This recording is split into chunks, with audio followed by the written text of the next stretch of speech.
Hello, hello. Coming on a little bit early for my interview with Jennifer Summerfeldt today. Pretty excited. She's a very good friend. We've known each other for a really long time and seen each other go through a lot of stuff. So I'm pretty excited to talk to her about healing birth trauma, which is a very big subject. And it came up specifically in the last little while because, I just hear she's coming. That's awesome.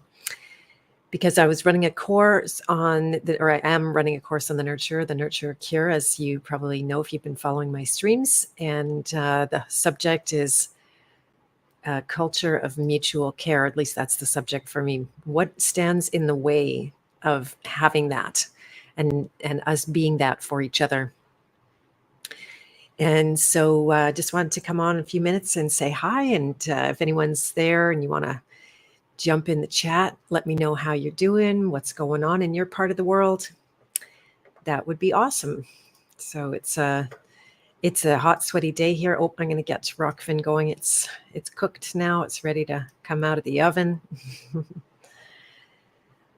And birth, it's a really big subject. And I had a pretty good revelation on my own birth and how that nurture archetype really came into play at that moment in that birth.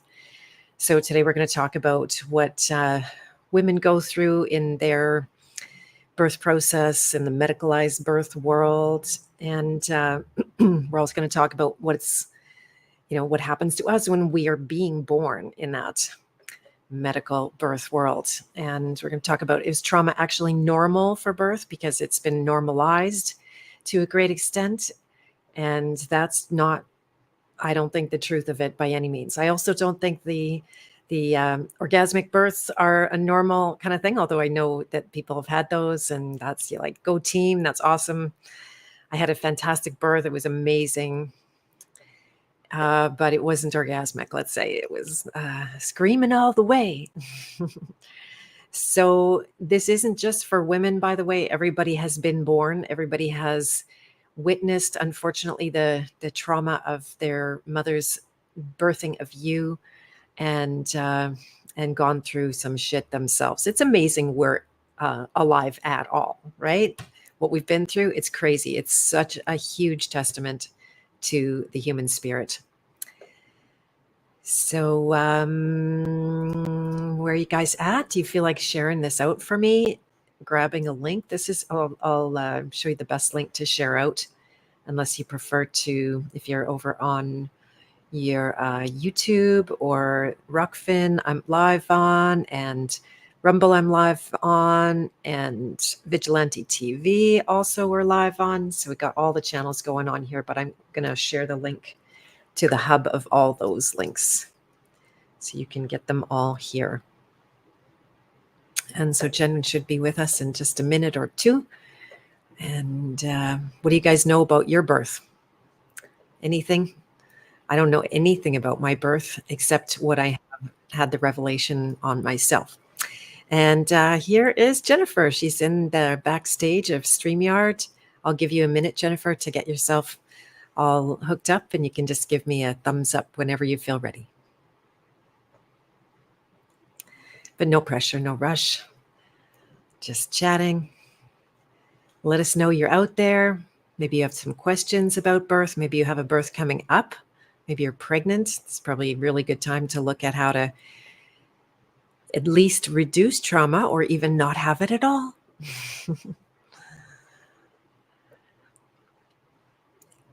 So what do you think, Jen? Are you ready? I can't hear you. Do you have any, if you want to chat to me, there's a private chat on the right side of StreamYard. If you wanted to share something, if you're having any tech trouble, there is a gearbox below. And yes, I can see you. I can't hear you yet, but that's just because I haven't brought you on the stream yet. So can we test your mic? I'll bring you on and we'll see.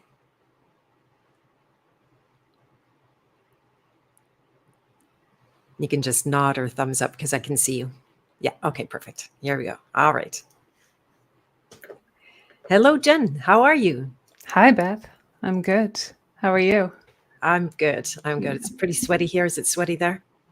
No, today we're under cloud and rain, Cloud but and rain. it has been sweaty, that's for sure, here in Kelowna. Right, right. Yeah. Yeah, yeah. How are the fires over there, by the way? There's, I saw a crazy aerial map of all of the places that are on fire right now. And I don't know. Yeah, so far Kelowna's not being impacted as it has in the past. So I'm not, aside from watching news, which I haven't been doing. So I don't actually know. I know about Jasper. right, right. Yeah. There you go. Yeah, I got a call Yeah. from some people in the Kootenays, and Mm. yeah, they were talking about the evacuation psyop there, where they come and make you sign your life, or basically sign your property away, Wow. and that you are agreeing to evacuate and leave the property in the hands of the officials. Hmm. And you can't return until they say you can return. And the fire never did come there. Hmm. It's around, but you can see how they just, are wanting to separate you and your land, Yeah. as far Yeah. as I can tell. Yeah, I haven't gone down that rabbit hole, but I'm not surprised. And yeah, I do know supposedly there were some fires in the Kootenay areas, but we haven't been impacted by them. And yeah. Right, right. Yeah, we've been seeing your smoke for, not your smoke, but the smoke in that area for a couple of weeks. From my home, from my Yeah, husband. No. right, right. Yeah, exactly. Funny. There you go. All Good. right. So, welcome everyone. Glad you're here. This is the King Heroes Journey podcast. My name is Beth Martins, and my guest is Jennifer Summerfeldt.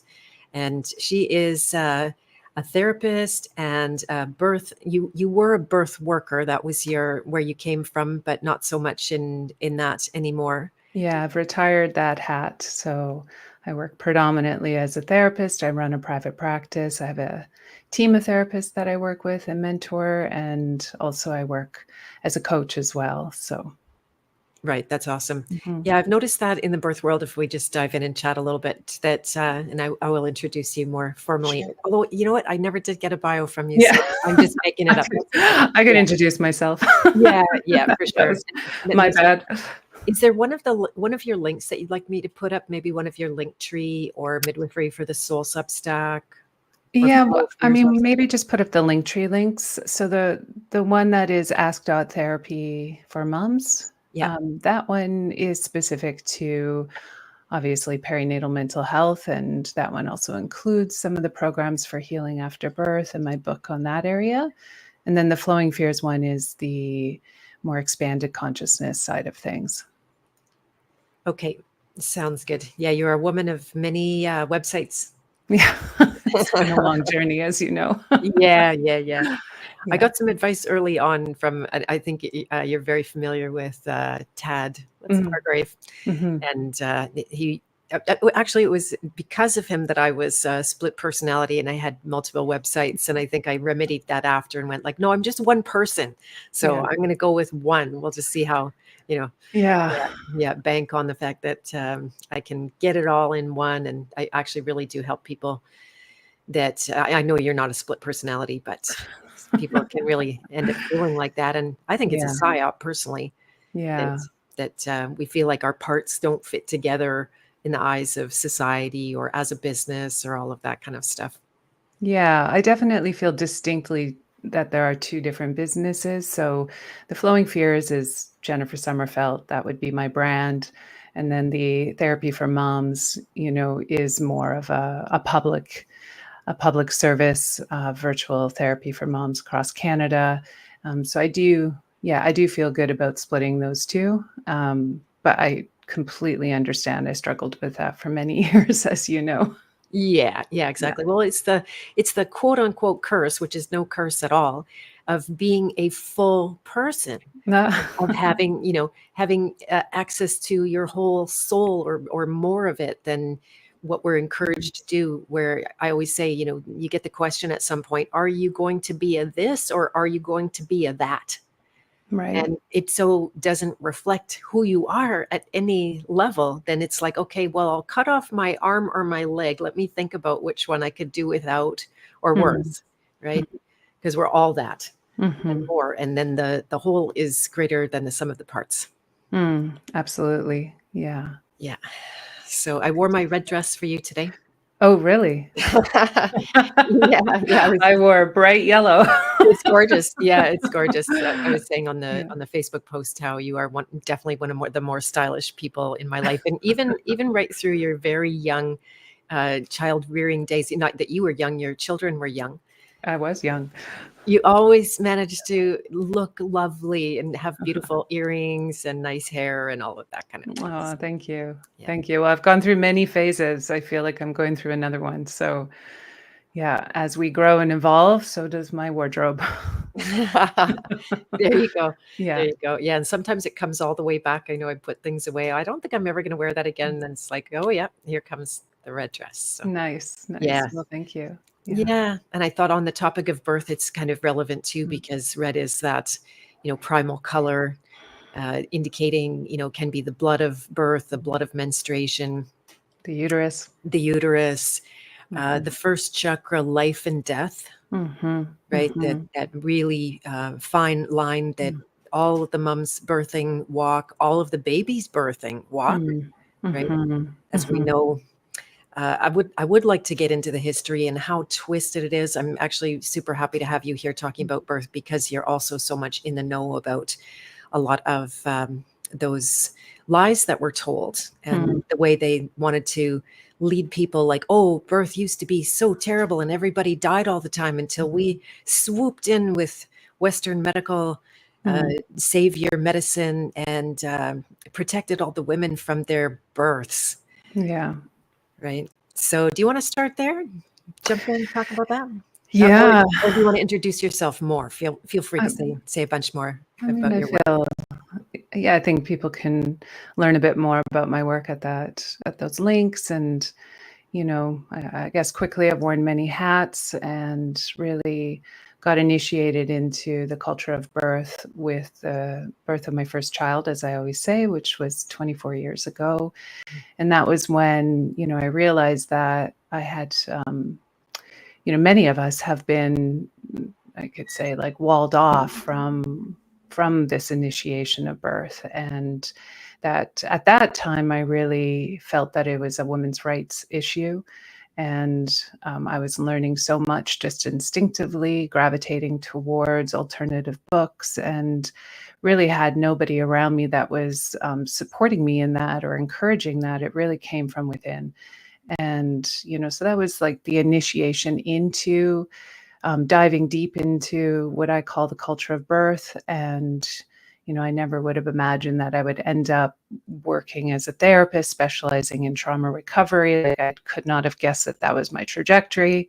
I was going down, the spiritual midwifery path, the traditional birth attending path. And, I really thought that I would be on the front lines and, believed, like many birth workers believe, that they're going to make a difference and they're going to be able to, protect moms in labor and help them have a better birthing experience. And, really that was my passion for a very long time. So when we met, I was deep in that world and very outspoken, very passionate about it. And, was right on the cusp of the revolution of free birthing, which has kind of blown up now. It's exploded as a result of, I would say, social media. And I would also say as a result of the COVID era. And there just seemed to be a lot more people who are interested in that culture. And, but I was trained back in the day by late Janine Parvati, actually. She was a radical of the time, and she has since passed. And, we went to a workshop, and hot off the press was a VHS recording of a video called A Clear Road to Birth. And that was the video that was about taking birth into your own hands and being empowered by the process, and ultimately being the primary person that is responsible for your birth experience.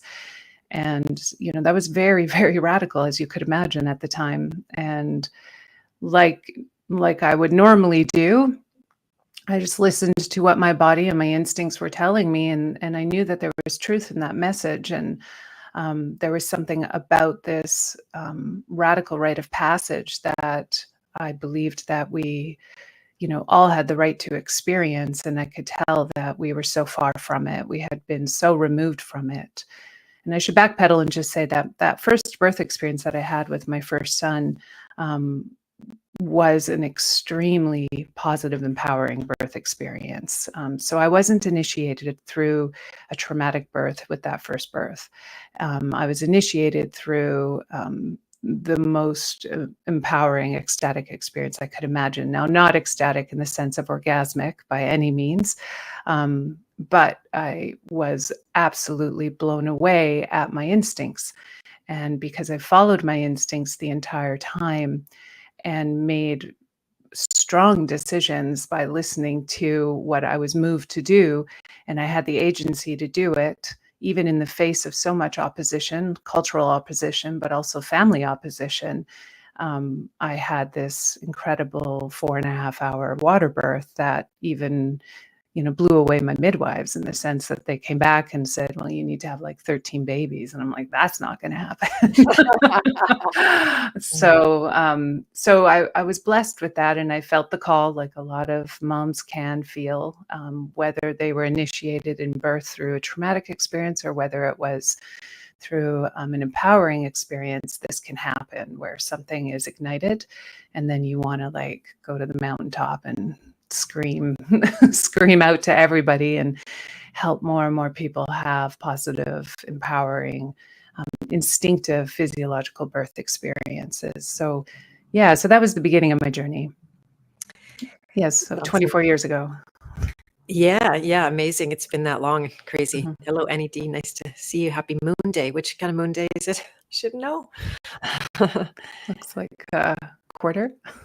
A quarter. Yeah. Oh, good. Oh, I'm good. She's got the picture right there. There you go. Right on. So much of what you were saying in there is of interest to me. That first of all, let's talk about the revolution of free birthing and how you did inspire me to have a free birth.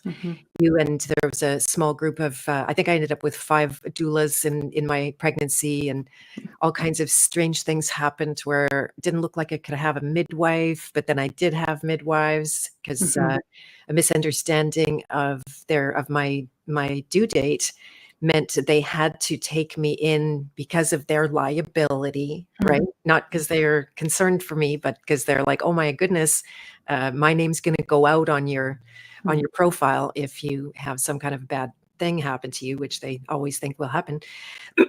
And it was radical, but I learned from you and I learned from a few others that had done it, that there always seemed to be like, okay, I'll have one baby in the hospital. That didn't work, didn't like that, lots of problems, trauma from that.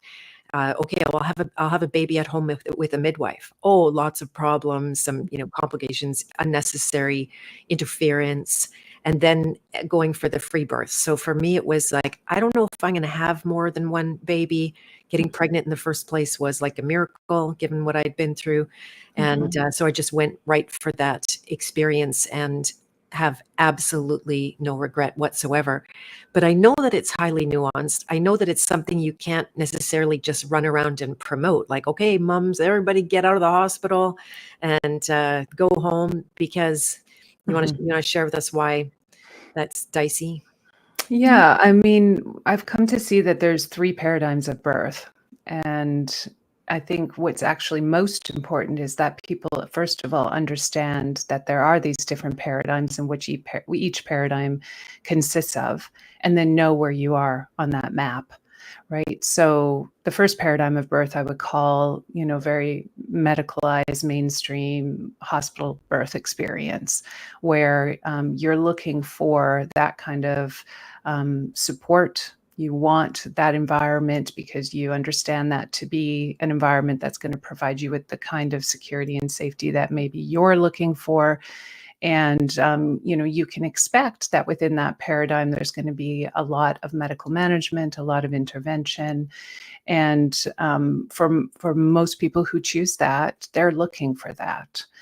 And so I call that the first paradigm of birth. So more like your industrialized, medicalized childbirth experience. We could call that mainstream, but I would say the second paradigm is also becoming mainstream, which is your more midwifery holistic paradigm, where you're still looking to have a quote unquote birth professional or medical professional in attendance at your birth, because on some level you're still wanting that kind of care because you want to outsource that. And I think that, again, that's important to understand that within professional midwifery, which is a regulated, registered profession, especially here in Canada, you're going to get a certain kind of care at that experience. And therefore you need to understand that, the professional midwives coming in, first of all, with a license, which means that they are needing to behave in a certain way that is in accordance to their college and their associations. So their first kind of concern is to make sure that they don't do anything against those standards of care, because that would risk losing their license. And so their first allegiance would be to their license, and then the second would be to you. And of course, within those first two paradigms, their primary focus is to ensure that mom and baby don't die. So it's not about your experience. It's not about the rite of passage of birth. It's not about instinctive physiological labor. It's not about trusting birth. It's not about your psychology or even your neurobiology. It's literally just about doing everything we can to avoid death.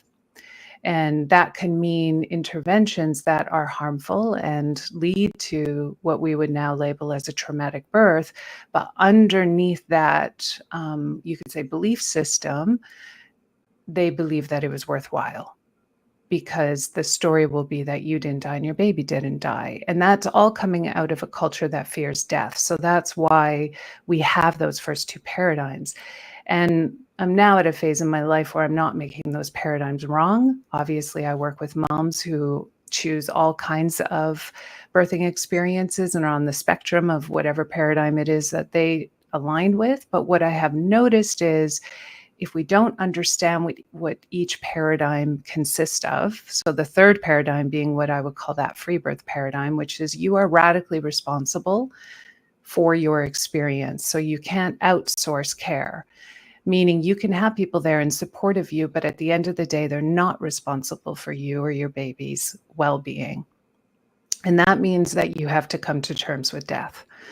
And that is not always something that a lot of free birthers want to do or are even encouraged to face. And so, like, when I think back to our era, we were really radical. And I talk about that, like, it was incredible how courageous and willing we all were to actually take 100% responsibility for our decisions and our birthing experience. And, I've learned a lot through that process. I have things to say about it. But that's not what I'm seeing is happening today. What's happening today is that these three paradigms exist. We're not aware of them, so they're kind of all blended together. And then moms might be looking for a certain kind of birth experience, but they still want to have a professional caregiver there. So they work with a registered midwife, and then they don't get the birth that they wanted, or, they're transferred, or the protocols come into play that they weren't prepared for, and that intervenes in their birthing experience. And that results in a transfer of care, which can result in either emergency or unnecessary cesarean section. We don't really know, but usually what ends up happening is that a mom who went in with an intention to have a home birth and had an interventive childbirth in the hospital, let's say, with or without a cesarean, but there was interventions.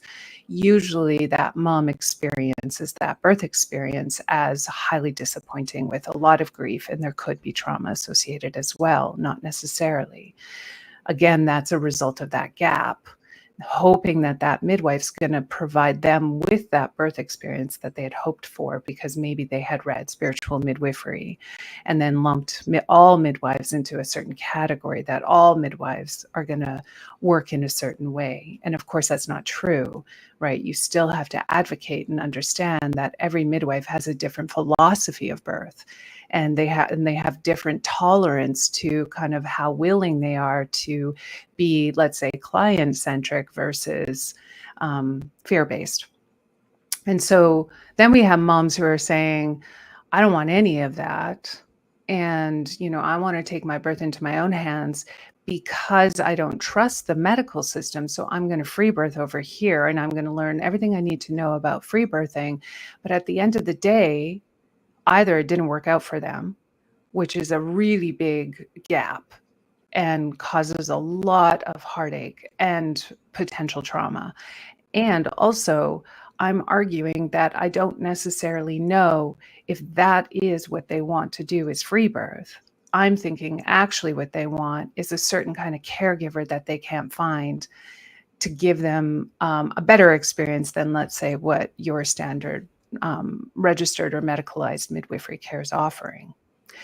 I think it's really important that each caregiver within that, within those paradigms. So, of course, in the free birth paradigm, you're going to have a caregiver who might identify as a birth attendant or a birth worker or an unregulated, they might even say unregulated midwife, but typically it's either a traditional birth attendant, a birth worker, or, a doula who supports you in the birth of your choice. So it's important that the pregnant mom and family understands what the politics are in each of those paradigms and what it actually means to take 100% responsibility for your birth, and then how to advocate for themselves to be able to come to terms with, what is it that I really want to experience here?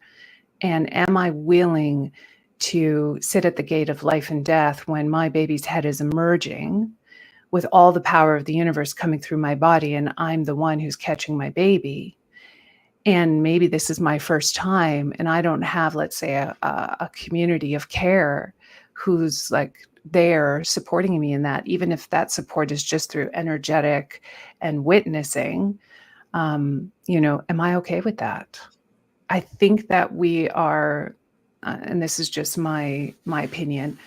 My opinion right now is that free birth has become kind of like a cool, radical thing to do.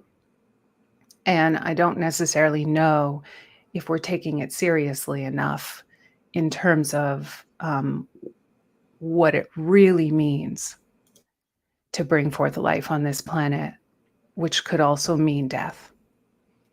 Right. Wow, you're saying a lot there. It's Sorry. it's no apologies. It's great. I hear sometimes one of the things people like about this podcast is I do let my guests talk because that's Okay. why I have them on. So, and I just want to pick up on that doing everything to avoid death. The funny part is that in the end, it's 100% fail. Right? Anything that's done to avoid death, it looks to me that everybody dies sooner or later. Right? It didn't work. So just like this, just a little bit of reason or logic in the process to see how unreasonable the fear of dying actually is, and how it rules us from the unconscious. The vast majority of people are not willing to experience the fear of dying, so it remains unconscious, and therefore much more powerful as a force over them rather than a power that they can harness. I wanted to also just reflect on like that relates to instincts, where people think generally that their fears are their instincts. And to me, it's like the birth process, having faced a near-death experience myself, having spent 3 years fighting for my life and really exploring, okay, what is death actually, brought me to that awareness that instincts are all about love. They're not driven by fear. Like the true instincts that you were reporting that you could follow flawlessly through your birth process, how you just knew exactly what to do, and because all of that life energy was flowing through you, is a really amazing thing. And then last, before I turn it over again, is that you sort of caught between a rock and a hard place. I see this in my business coaching world, where people have had bad experiences in the public work life, in a job or an institution, and they don't like that so much that they're willing to do the thing they might not otherwise do, which is go off and be self-employed and take radical responsibility for themselves.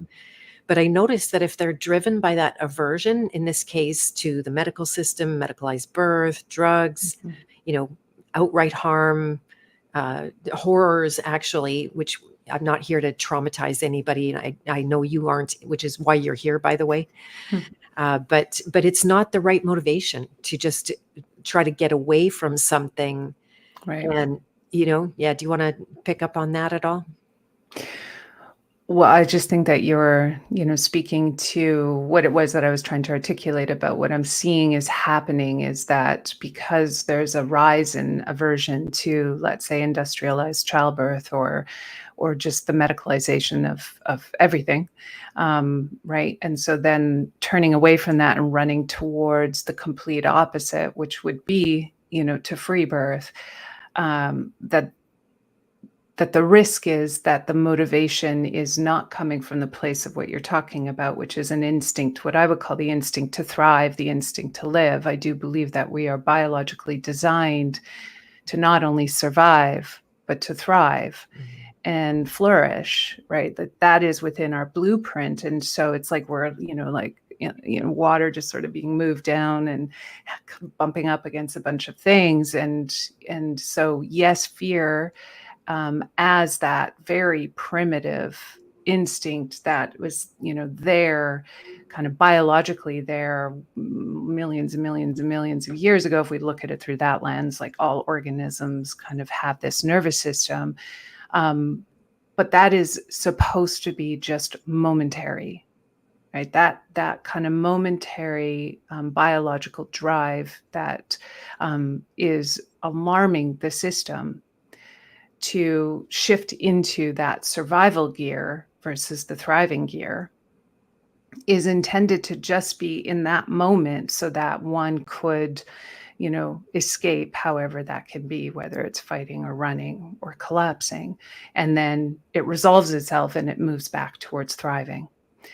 And, I'm totally on a tangent right now. This has nothing to do with free birthing, but it has to do with our trauma and healing our trauma. Because what's happening with trauma is that, yes, we might have experienced something that was very alarming, very threatening, life-threatening to ourselves or our loved ones. We've witnessed it. We've experienced it. We're not saying that whatever happened didn't happen, and we're not saying that it shouldn't have been traumatic. If it was traumatic to your system, it was traumatic to your system, right? And so there's the whole experience itself that's happening. And then there is the psychology, the story we tell ourselves about what happened. And that traps us in that survival stress state, which then really is prolonged trauma in our nervous system, our heart system, and our brain system. And when that happens, that's when we start to see, the dysregulated symptoms of PTSD, for example, or all the other expressions that can show up. And it's because all of that stress response has remained trapped within our systems. And I can talk about all the different systems, but what we're trying to do is metabolize that, right? Move it through the system, it's energy, and then restore ourselves back to a state of coherence in which we are now back on track to thriving. And that's not like something that we have to create. That's innate within our system.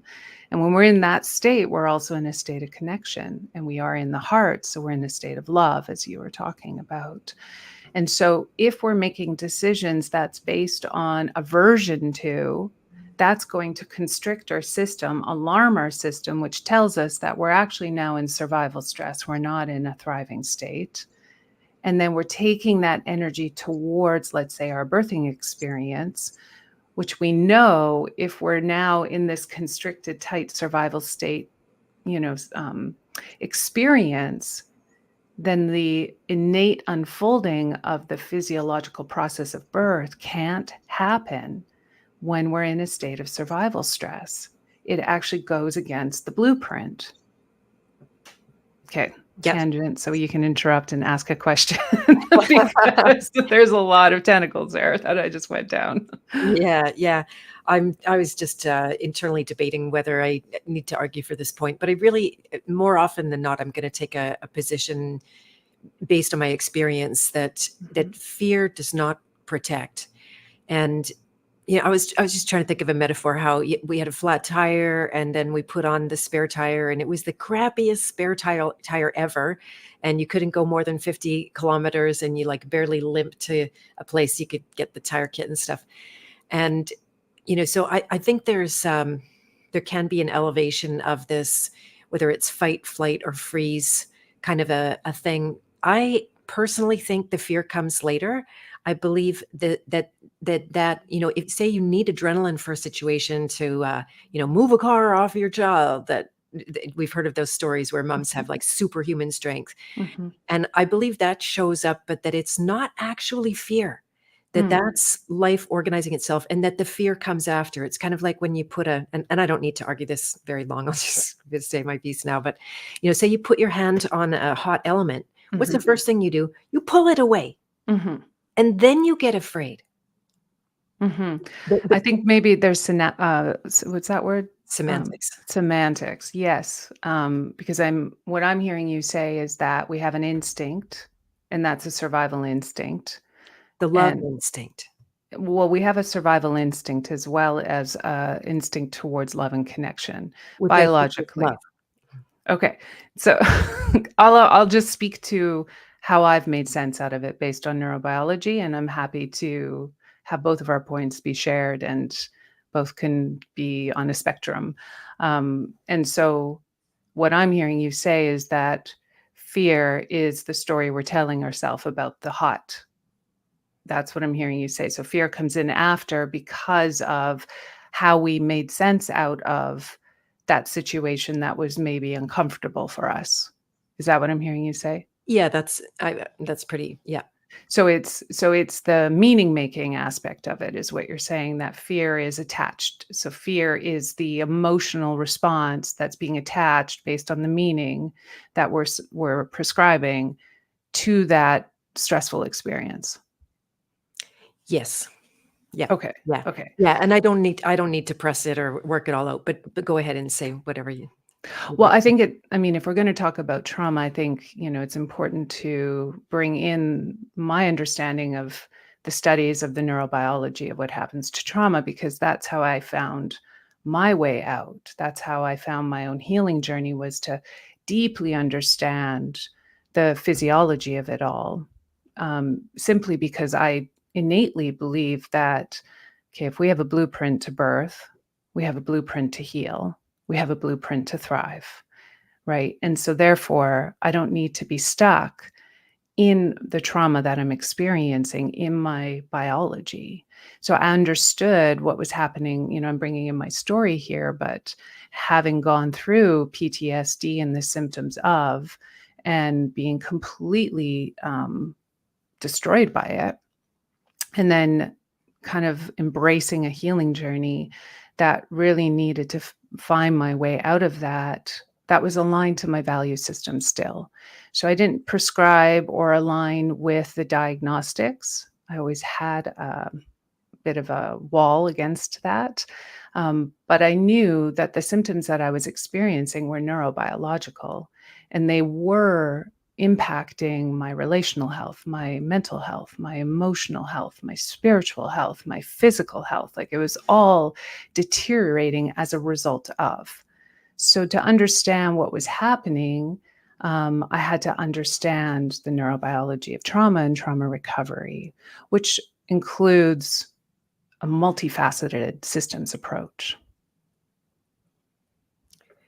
Righto. Yeah, you go ahead and say more if you like. Okay. And this plays in with, why I became passionate about helping moms heal from birth trauma, was that, I figured out this map, and part of that actually connected to my third birth experience. And then in that, I was able to apply that to support moms, to find healing after birth, and in hopes that we didn't have to hang on to this trauma, and in hopes that we could go from what I say, like a wound to a wise self. If we could take that old story and we could turn it into a story of medicine. And, that's been my passion, is helping people find their way through and understanding that healing is innate within us. And, once we kind of tap into that, then the heart opens and, we tap into love and we realize that love is the frequency. So I'm with you there. Completely. Where I would differ is that I do believe that there is a biological fear response, but that I feel is different than the meaning making aspect of it. You got the fear emotion, and you've got the biological response that we've labeled fear. So I'm just arguing Correct. that there's a distinction there, not just semantic, but that there are two things going on. Yes, I would agree. And so how I've come to understand it and how I explain it in a very simple way is that we have this survival system and we have a thriving system.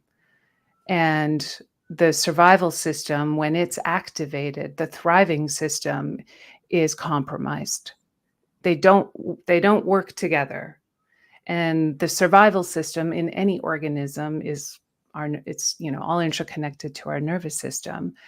And what I've done is explain that we have, when the sympathetic system is in a state of alarm, it expresses fear or anger, meaning the energy we feel in our body, the quota, the energetic quota, the frequency of it, we've labeled as fear or anger. It's just energy that's being aroused in our body. And that energy, with supposedly, the neurobiologists have said this, that energy is aggressive by nature, meaning that it's highly charged and it's intended to mobilize this embodied system. And so it's an aggressive energy, and we can experience that when we feel into our bodies. So if we weren't, and so we labeled that as fear or anger. So I say it's one of the two, and it's aggressive and it's moving you, it's mobilizing your system. Doesn't mean we actually mobilize, because we have a lot of brakes put in place to prevent the mobilizing of the system of all that energy. And I call that an emotion because I from a bioemotive point of view, I call it an emotion because it's energy in motion. It's a chemical reaction. Just like a contraction, it'll take about 90 seconds to play itself through, right? So if we sit with it, if we're in that metacognitive state where we can observe it and we can feel it and we can breathe, it'll be like a peak and then it subsides. Typically, though, we put the brakes on just as it's peaking and we never get to ride it out, just like a contraction.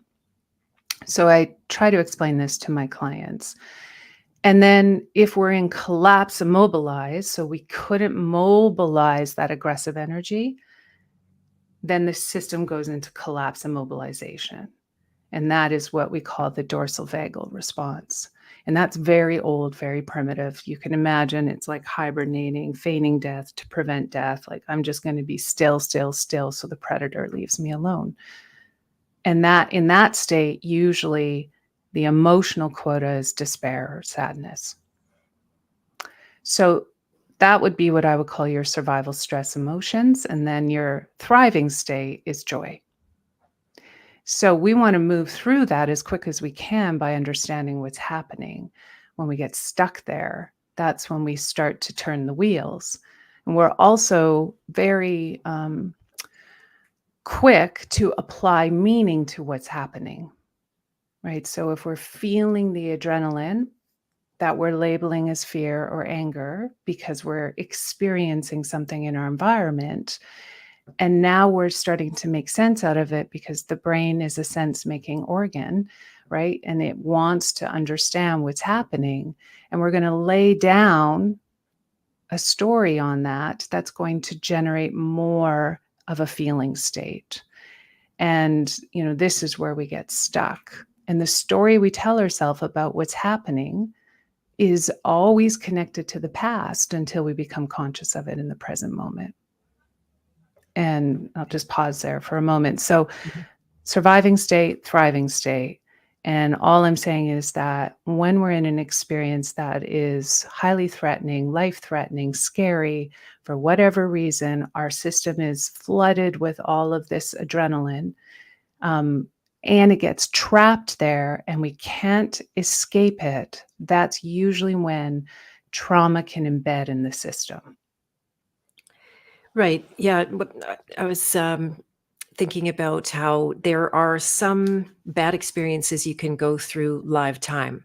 You Yes. it can be simple. You get hurt, there's pain, you cry, you're present, you're just going through it, and it doesn't leave a residue. It doesn't leave a pocket of unhealed energy for your, next decade or 2 decades or three Right. decades when you have the luxury of going and finding those pockets. So yeah, it becomes quite a uh, you know mm, thing to contend with, and it would be beautiful. Children generally, given that it's not such extreme over the top trauma, they Mhm. do that, right? They have the tantrum, they Mhm. cry, they react, they respond, they're whatever, wherever on the scale. Like it can be the whole entire range of experience, right from the lowest of apathy all the way up to joy, Mhm. the purpose of which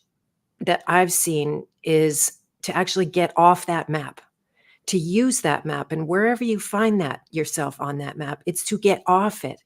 And here's one thing also, like that, it's easy to call, love is a frequency and fear is a frequency. And my breakthroughs of the last couple of years, really in particular, is that love is no frequency. Right? Every emotion on the scale is a frequency. Every Mhm. physical experience in your body is a frequency. Mhm. Everything is an electrical charge of some Mhm. kind. Mhm. And then the purpose of the charge is to release the charge so you Mhm. could be free, Mhm. actually free, right? So anyway, there's my soapbox. I did want to go on and talk about, birth as a like a little bit more about the culture of it, the Mhm. opposition, that moms face when they try to make any other choices. I know I had a whole medical family breathing down my neck. I couldn't tell anybody what I wanted to do. Not anybody. Literally did Mhm. not have any support.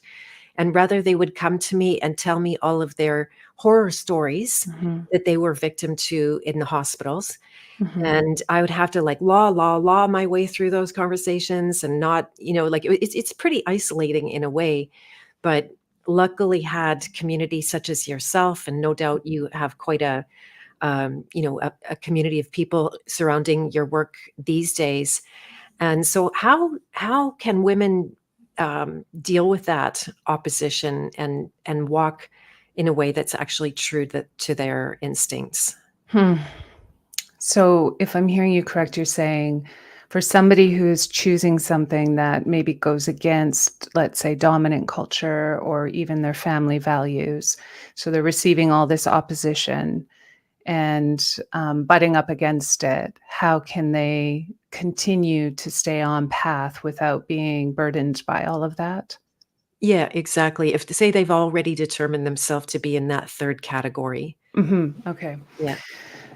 I mean, I think that this is the path, right? This is the path of your being initiated by breaking free from, let's say, the collective consensus model.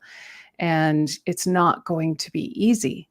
So you're going to receive a lot of pushback. You're going to be interrupted with a lot of fear stories, right? The whole intention is to keep you with the tribe because our and this is where things get a little complicated because we're actually designed to belong to one another. We're designed to connect to one another. We are socially engaged beings, right? We thrive in social environments that are deeply connected through secure attachment. We want that.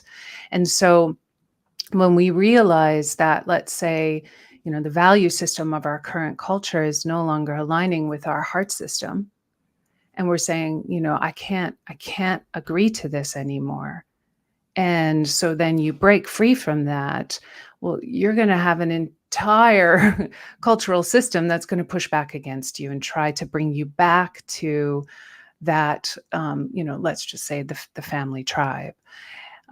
So you're going to experience that tug of war within. And, we could argue and say that that's part of it. Like that's part of the initiating process of freeing yourself from what I would call, consensus reality or the matrix or the dominant program.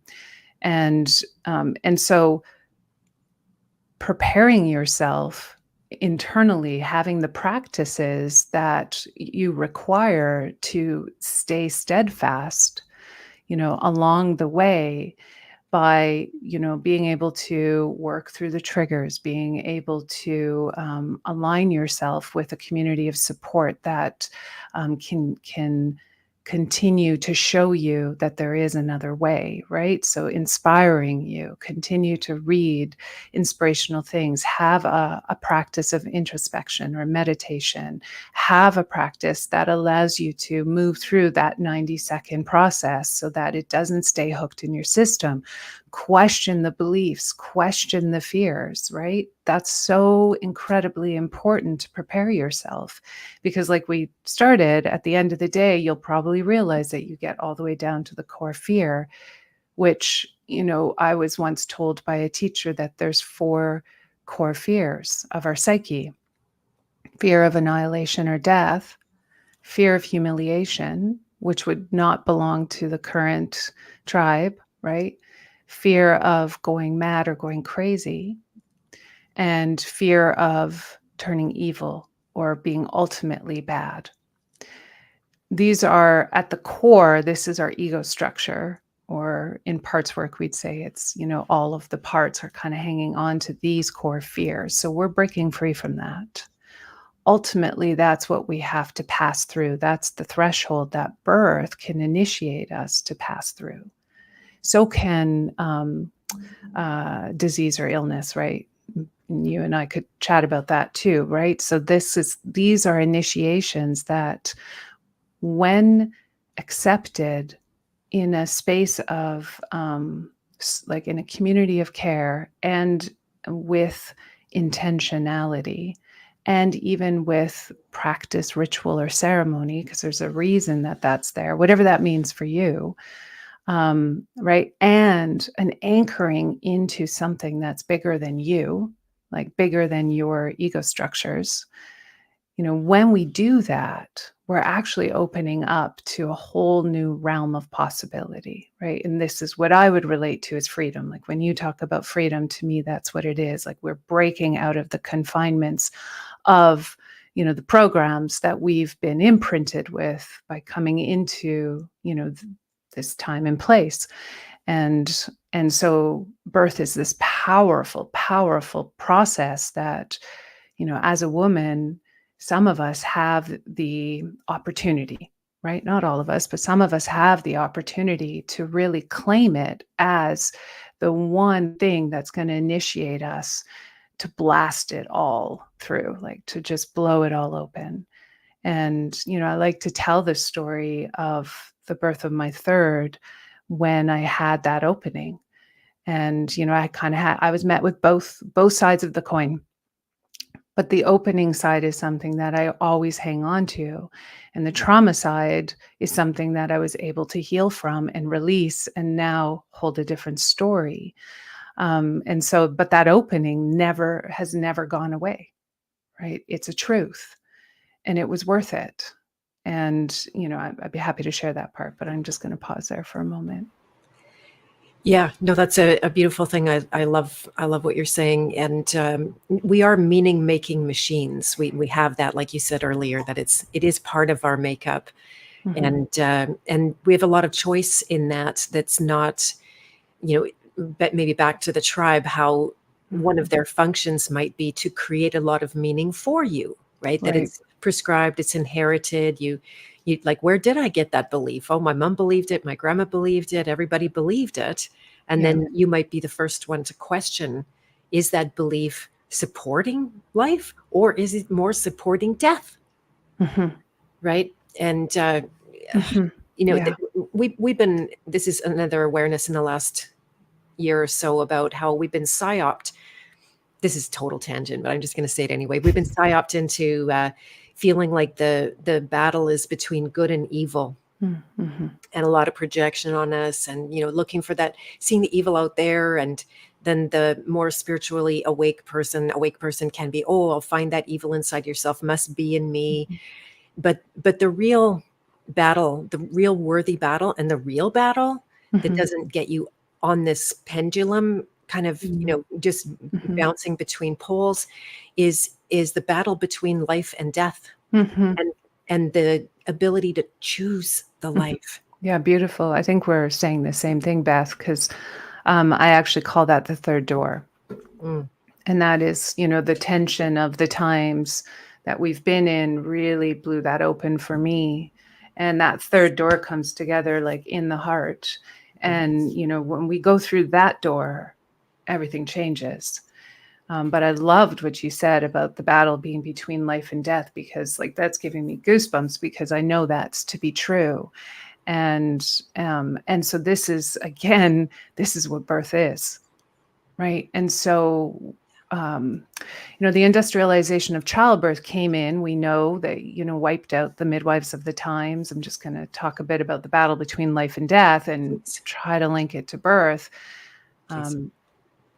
And prior to that, the midwives were destroyed, right? They were dangerous, they were burned, they were murdered, they were tortured. And I've definitely had experiences of visions of my past lives, if such a thing, of experiencing something similar. Actually just very recently. And it always comes back to you're dangerous, and then you're hung. And so, this is real.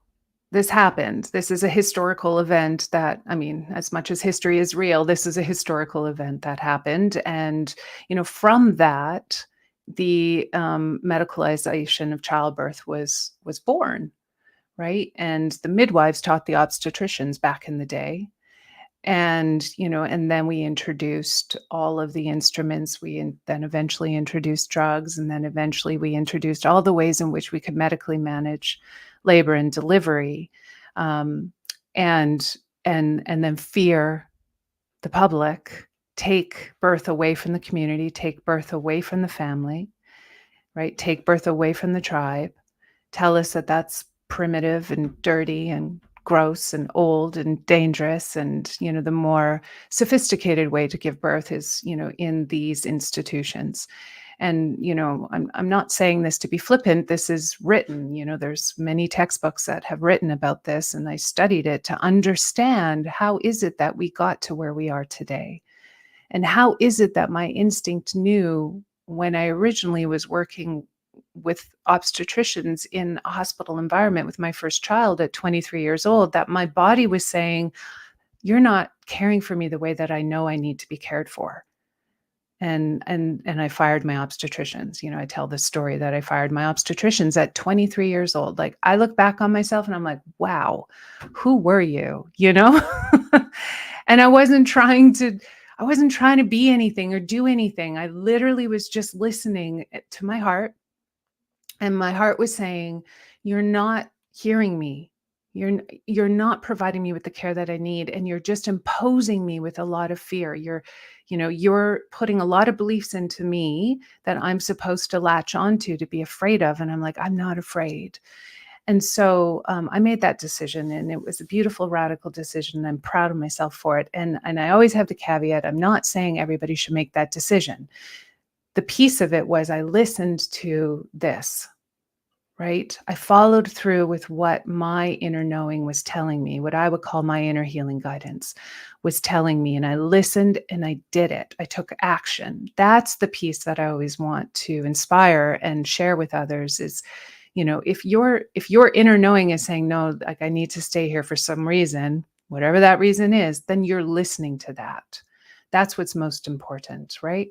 Anyways, so the industrialization of childbirth was born. And of course, this is a money-making machine, especially in America. We know this. And we can't deny that. We can't deny that fear of death is used, which is to hook us in to hand over our trust in an external process and an external caregiver, an external system. Now let's call it a system, right? In hopes that they're going to take care of me and my baby, and that they have our best interest at heart. That is a lie, right? That is the first lie that somehow got relayed to us. And we've just been going along with it because that's what we do. And, this is a huge problem and to solve. This is a systems problem to solve. And, I don't think I can solve it alone. But, oh, yeah. I was just going to jump in there because there's been a lot of studying of the public and the private domain, having, looking at all the crimes being committed and knowing that there's something just of particularly of the last 4 years, and of course, birth included. And but just even seeing for the first time in my life that there are two domains going on. We got a public domain and we got a private domain. And I'm sure by now, and many people in my world also, this won't be news, but the birth couldn't be more private, right? The woman wants to be private. They need to be private. They can't be, one of the things I've always heard you talk about and others, that if you're in a big room full of people and huge big lights and it's an institution and you've signed your rights away and you have to this and you have to that. And that's all public, right? And medicine and birth were never public. Education was not public. Religion was never public in that public domain. But we've got this, encroachment, this eating of our private lives that can happen quite organically, right? With much more potential for just like some kind of a natural outcome. Again, back to what you're talking about, those instincts that came up in your birth, where you're amazed how you just kept knowing exactly what to do. And so that, that's, but it comes with, I'm not saying anything you haven't said yet, but it just comes with that, the private, any kind of interaction with the private, it must come with that radical responsibility. Or it just does. And if you're in denial of that, then you're going to probably end up back in the public looking to have them look after you. Because there's lots of legalities around birth, tons of it, right? Midwives go to jail. Can you speak about that whole arena of things? Well, I mean, I know some of it, and definitely with the professionalization of midwifery, especially within Canada and also within the United States, and Europe as well.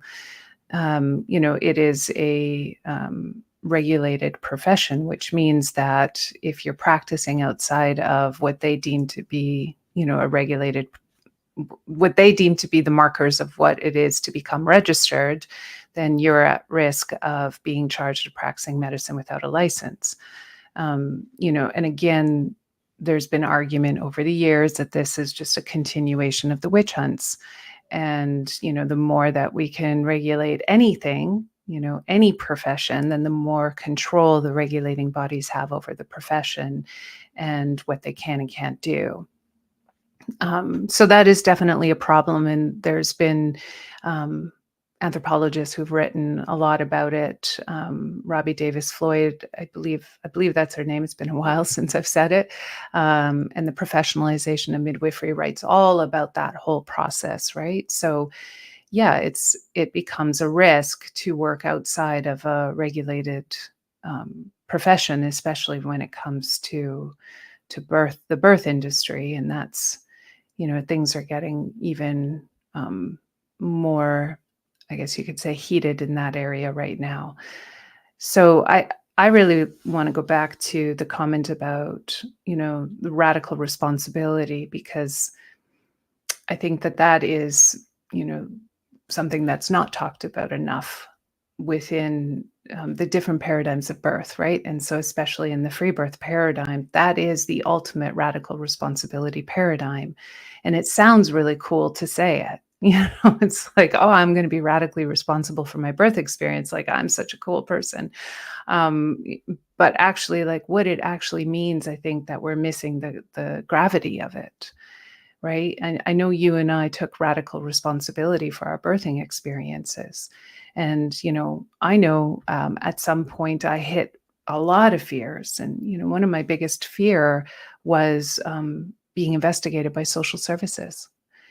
And, I have had clients who, were hoping for a free birth experience and that didn't turn out for them. And, they have been investigated by social services, and that's like a devastating experience. And that adds trauma to already maybe traumatizing experience for this mom. So that was one of my deepest fears. And of course, the fear of death is there, right? And I think that we have to be supported. And I think that it's helpful to have outside sources help somebody move through those fears ahead of time and be brutally honest with yourself. Well, this is the thing. It's such a beautiful technique, and I really did learn it or put it to the best practice in my pregnancy and it was based on advice that you guys had been giving around, rather than trying to suppress all of the worst things that could happen, I went through them. Mm-hmm. I mentally, emotionally prepared myself for them. I let go of the emotional holdings around it.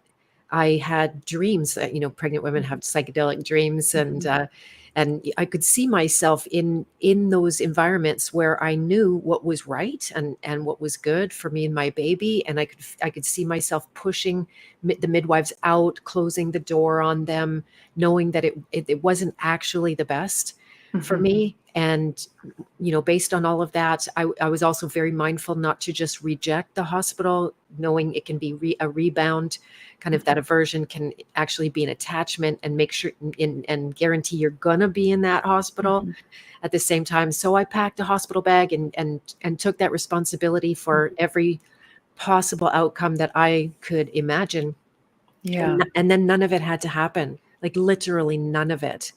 Right. Yeah. I didn't have to go through that. And it wasn't, in the end, it wasn't like, I don't want to say what a superwoman I am, or, that it's the perfect everything, but it was a lot better than it could have been.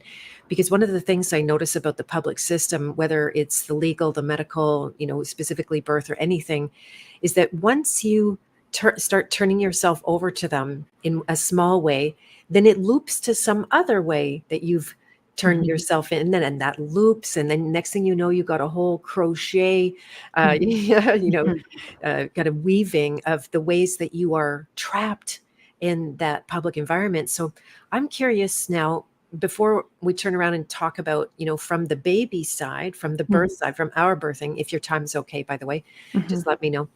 And where do you think it's headed with the likes of, I'll say us, that maybe we're not going to put a poison injection in our body. We might not be wanting to muzzle our faces, no matter what kind of weird, bird or monkey disease is coming down the line, thing. And we're getting pushed out of that medical world.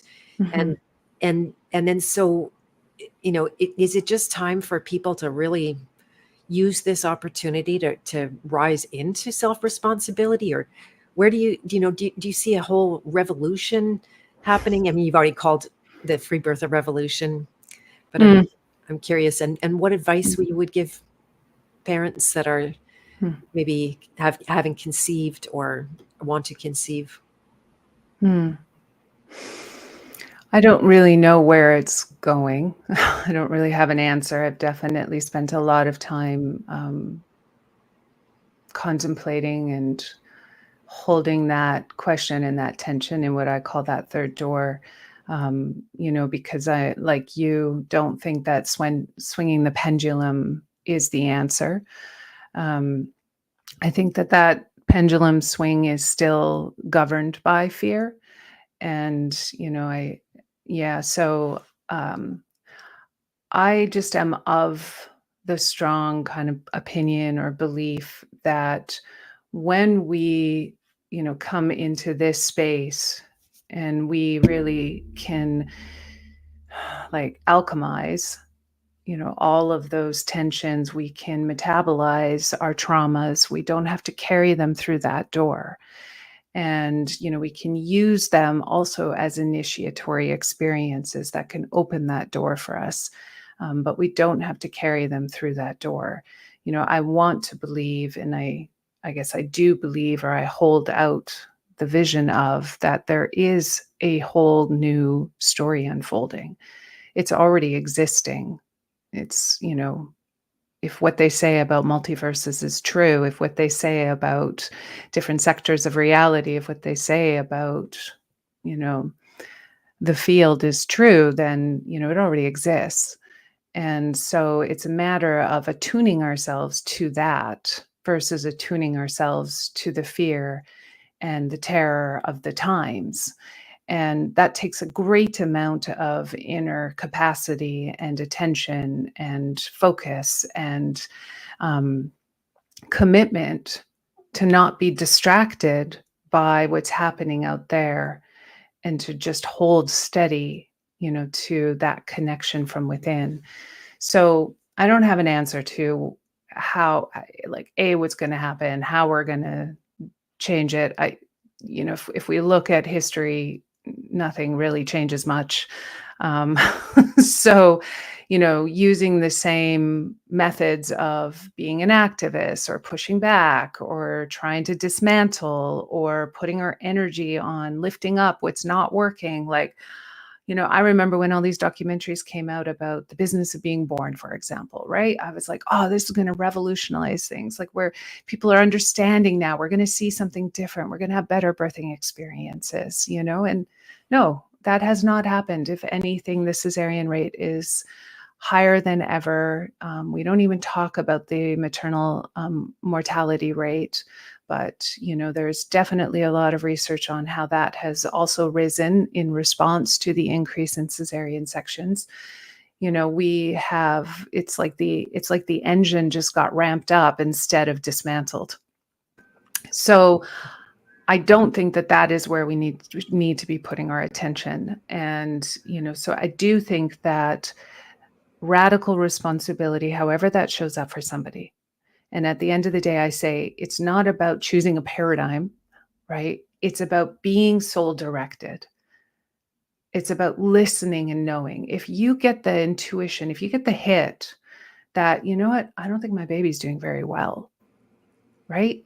And you listen to that and you go and receive some of the care, let's say in the medical institution, because that's going to support you and your baby in the way that it needs to. Or you play the outcome out, right? So it's about listening. It's about being soul directed. It's about knowing what your truth is. It's about putting your attention here. It's about wrestling with those tensions and holding questions, right? Not attaching to another ideal, right? But going deep, deep, deep within. That to me is what I always encourage, because I don't want to be responsible for encouraging people to choose a certain path. I've done that. I don't like the weight of that. Yeah, and it's not real. Again, they're just trying to replace their faith in something else and then put it on you. And That's right. we're always looking to offload that responsibility because it's so big. It's huge. Yeah. But all our power is there. The power is huge, and the life force in it is enormous. So it's a readiness. You can't come along and it's just the same way they break and enter a birth with a C-section or an induction. Mm-hmm. You can't do that at the spiritual and psychological level either. Mm-hmm. So that's amazing. And I just do wonder if there's ever a resource where how parents can deal with, if they say they need medical care, you shouldn't go I can't go there. How many people in the last 4 years, I can't go to the doctor. I can't go to the hospital. I can't, my arm's broken and I'm just gonna, I do know someone who had a very severe injury and might be dying of it now. When at the beginning, they just broke their leg. Oh, wow. Yeah. I mean, these are severe situations, and I also like to believe, and I know healthcare workers who are still working within the medical system, and they're beautiful people. Mm. And, I also hold out the belief and the hope and the intention that there are, let's say, angels everywhere, right? And so avoidance is also a fear response, Totally. right? And what if it's just that we're like following that heart path, and we go and we're greeted with the most incredible frontline worker, and Right. It right, like happens. this can happen. And then I was just thinking, to answer your question, like there are some amazing resources out there for people who are looking to take radical responsibility for their health, for their birth. There's indie birth, there's the matrona, there is oh, Nathan's website. Oh dear, Nathan, if you're listening to this one day, it's going to come to me. I can send it. But Nathan is a wonderful OBGYN that I think has gone into the private sector and has like a podcast, and he's brilliant as well. So I'll send you that. Yes, please. So these are like wonderful resources to have that, are very grounded in all of this, and you could find a community, a network through those three different paths. And I would encourage that for anybody who's looking to have a different kind of experience. Absolutely.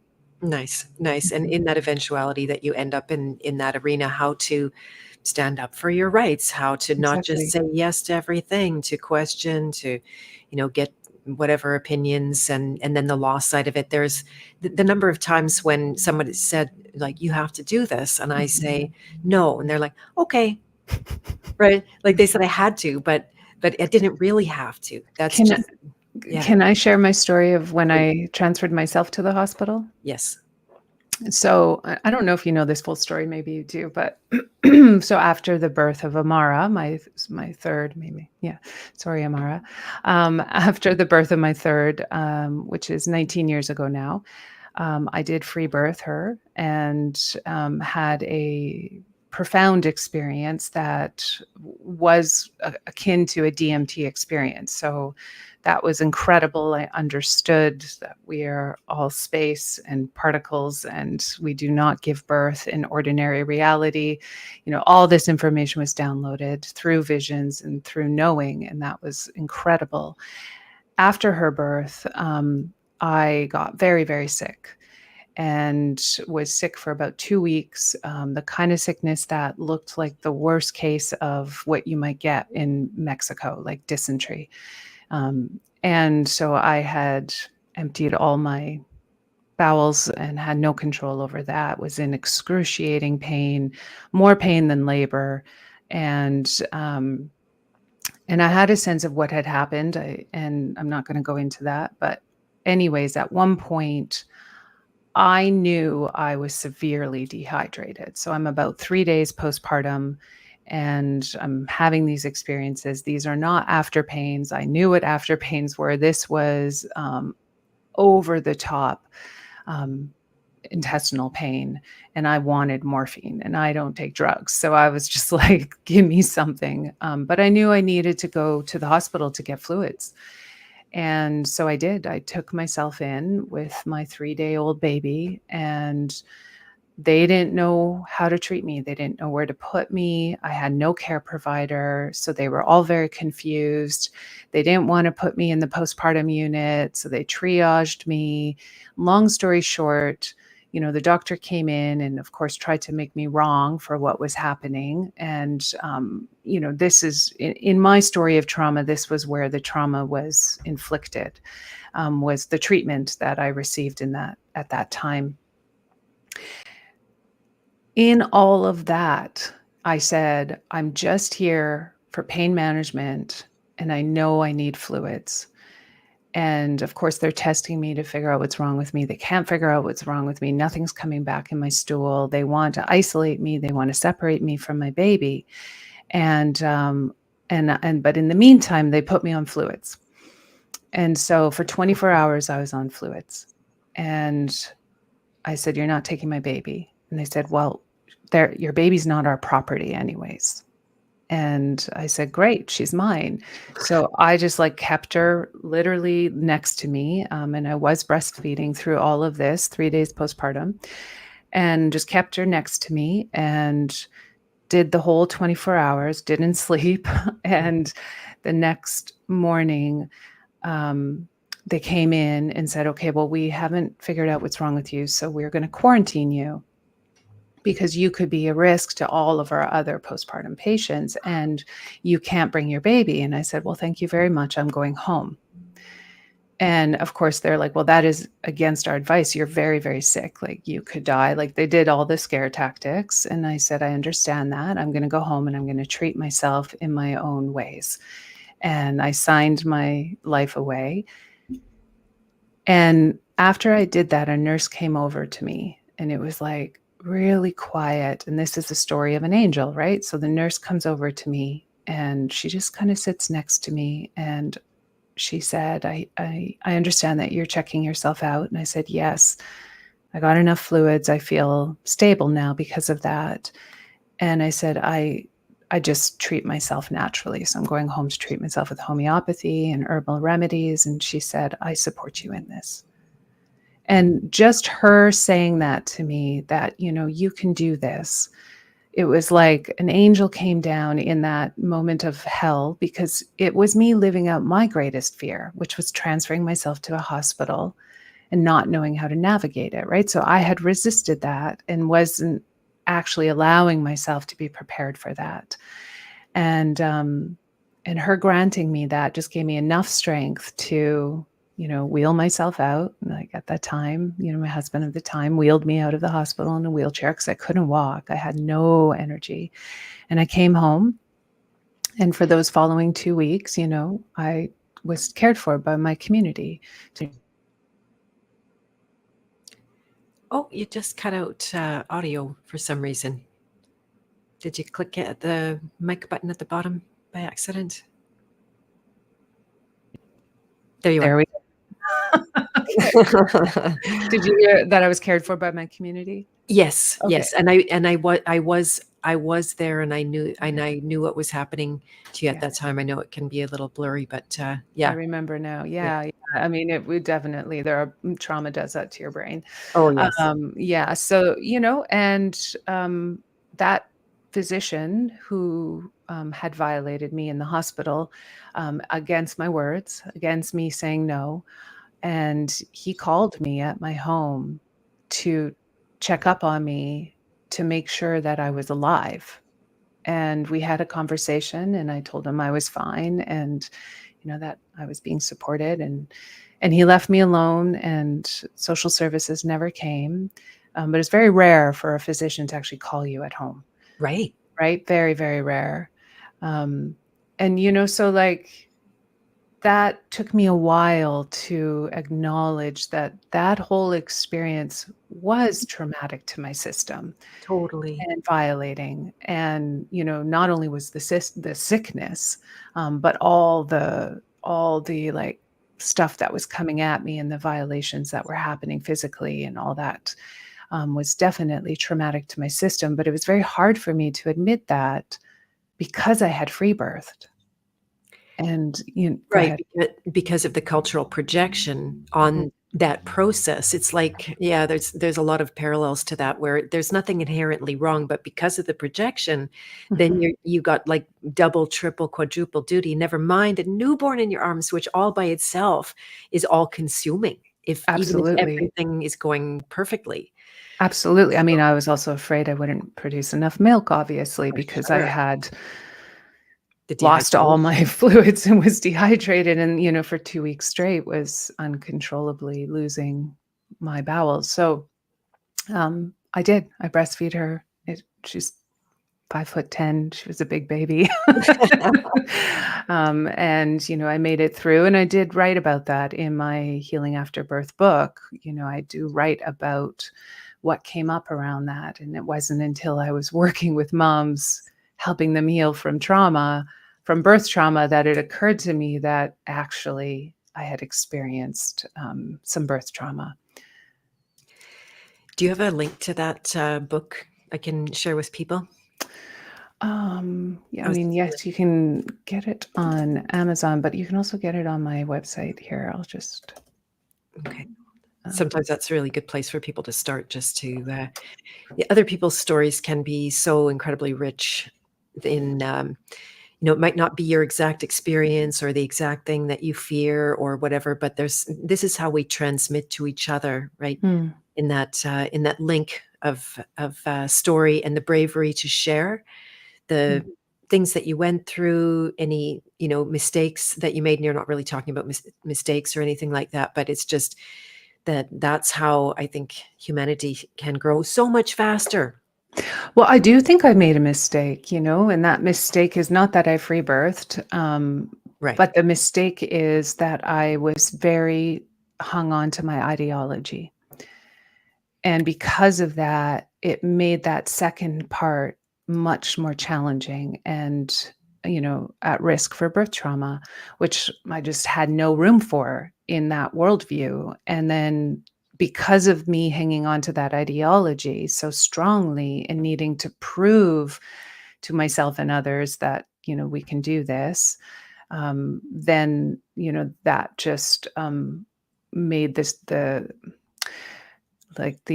story that I told myself afterwards that much harder, right? The meaning making, the sense making out of it all. So that's where it took me a long time to come to a place of compassion for myself.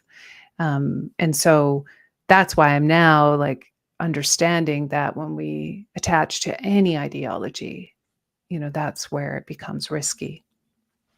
I totally, totally agree with that. Exactly. Yeah, Mhm. and it stops you from being fully present. I know it's a cliche now, but from being fully present in every situation and what it calls for. Exactly. And yeah, yeah, I'm careful to go. Oh, I'll never go to the hospital again. I'll never, blah, blah, blah, blah, blah, and it's like, actually, I'm just going to go with my guidance. I'm going to go with Yeah. my, that what's real and true in that moment, and what will be a choice towards life rather than a choice towards death, which is driven by that fear programming. So Absolutely. Yeah, I think we're walking the same path, Beth, I'd because say, I'd say, I yeah. know, yeah, yeah, It's all very, about yeah. choosing life now and yeah. Yeah. Yeah, exactly. And what a great service you have been. And you turned this. It didn't have to be such a beautiful, powerful meaning for other people, but Mm, you made it so, right? It would mhm. have been easy to just go lick your wounds and recover and raise your daughter, but you turned it into a life purpose and a mission, Mhm. and went on your hero's journey. So I have utmost respect Mm. for that. Thank you. Yeah, I mean, it chose me. It feels like that, doesn't it? Yeah, Yeah, yeah, yeah. Yeah, most definitely. callings are like that. You're not like, "Oh, I'll make a grocery list of the things, and then I'll go on that," and it's like, "Nope, whoosh, you're into some Yeah. life." Kind of like birth is in itself. I always had the image of, getting not a noose for death, but, like, how you get a noose around the foot and then you're Mm. being pulled? Mhm. And that's how, to me, like, just Mm. the power of life, how it takes over. I was thinking, "Oh, Mm. I'm gonna sing my way through my birth, and mantras are so powerful." I was thinking to myself, "It's so powerful." And then I come out of it and going, "Oh my goodness, that is like, children playing Yeah. that thing." Right? That's just like trying to fake and mimic your way Yeah. through something you don't understand, and Yeah, when like, there's nothing more real than birth, and unbelievable. death, but right? Which we can't get to the other side of Right, without doing that, so we've right. only seen the birth side. Yeah, Yeah, yeah, like, yeah, there's and your personality, like, there's just no room for our personality in birth, yes.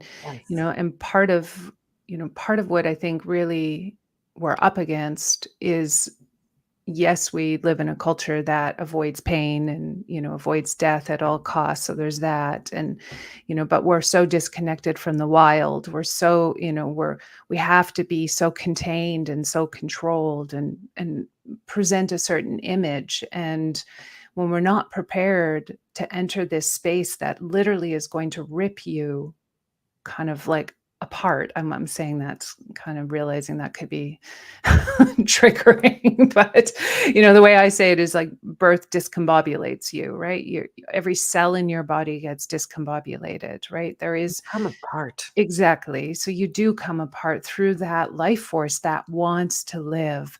And, we have to be willing to be wild. And that is literally what happens. Like, we have to be willing to listen to what our body is wanting to do and just surrender to the force of labor and birth. Like, we have to bow down to the power of life, Yes. because that's what's coming through us. And like, we're just not raised to do that in our consensus culture, right? It's like we're put together to be prim and proper, to meet all of these social norms. And then we go into a birth experience and it's like, holy shit, like a tornado just hit me. Yeah. Right. And it's erotic and it's loud and it's, and it's like doing all this thing, and I'm feeling all these things, and all these people are watching me and expecting me to perform. Right. And so the environment in which medicalized childbirth is taking place in is just not conducive for us to become undone. Yeah. So, Exactly. right. And so like, So anyways, that's what I just like to always remind people, that it's wild. It's a wild, and it's true chaos in its truest sense, not in the sense of like bad destruction or something negative, right? It's chaos in the sense of, the towers coming down so life can come through. And, that energy is life force. Yeah, you got it. It's a great description of the feminine archetype right there. Hmm. It is, I was actually trying to decide, oh, like, is the in-breath feminine and the out-breath masculine, or the other way around? And I could always go both directions. So I talked to a good alchemist who's a good expert. Shout out to Ben Balderson, if you happen to hear this, and how, the life and death is the feminine. It is that chaos that now there's a shadow version of the chaos, and then Mhm, there's mhm, the gift of the chaos, mhm, which many people have a hard time seeing as a gift because of our mhm, more controlled kind of apparent, and then all the persona that goes along with it, that is mhm. so painful to drop, because there's huge attachment to that, and it seems like it's going to save us if we're appearing the right way to Yeah. ourselves and others. So yeah, wow, I knew this was going to be a juicy topic. If you have time, could we Mhm, talk about the experience now mhm. from the baby's side?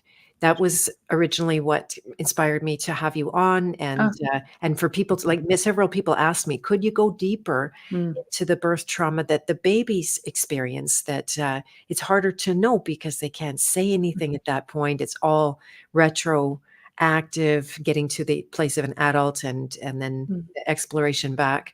I described to you on a phone call, but I'll just quickly repeat it for context, about how when I was receiving some care from an osteopath and looking into things that are happening in my neck, which he said might have been birth trauma, then I started to relive my birth, like as if having a rebirth experience. mhm, And I saw how being born to, in this case, my mom, who was on so many drugs, not so many like it was her fault or anything like that, but to the point of amnesia, to mhm, put the point of zero memory of that.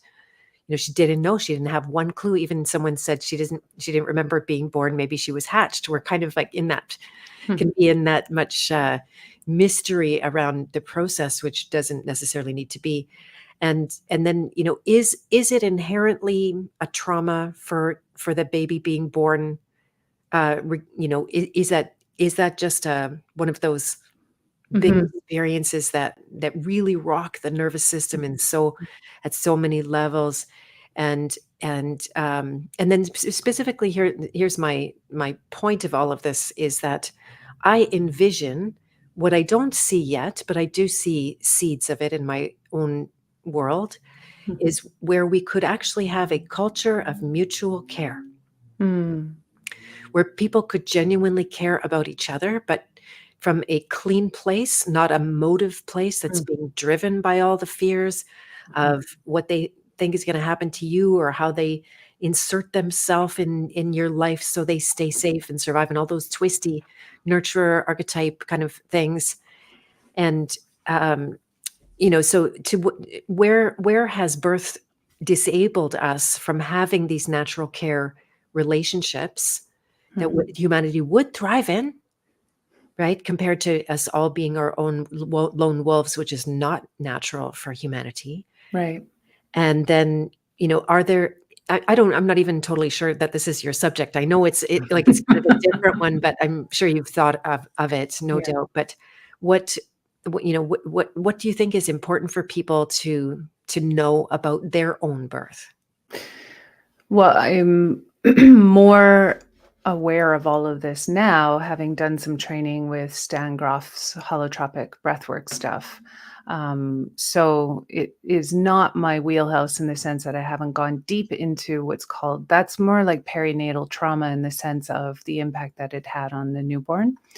But there is a lot of written material about it. So I do want to just preface it by saying, if you want to go down that rabbit hole, you could read anything by Stan Grof. And then he quotes a researcher, like a psychologist back in the Times. I believe it's Reich, Reike, I believe. And I was just seeing if I had that book handy because I could show it. So they kind of like talk a lot about this imprint. So it's our primary imprint, our biological birthing imprint. And according to Stan Grof, we all hold an imprint of being born. And he claims that birth is innately traumatic. I have pushed back on that. And with the community and even in an interview with Stan Grof, like that I was listening to, because I understand the premise. So what they're saying is, you are incubating in this womb and, a few things can happen. As we're incubating, we could be in a loving, nurturing environment, host environment, or it could be toxic and, full of stress chemicals, right? Like, so the environment in which we are incubating in matters. We know that. And there's a great documentary called In Utero.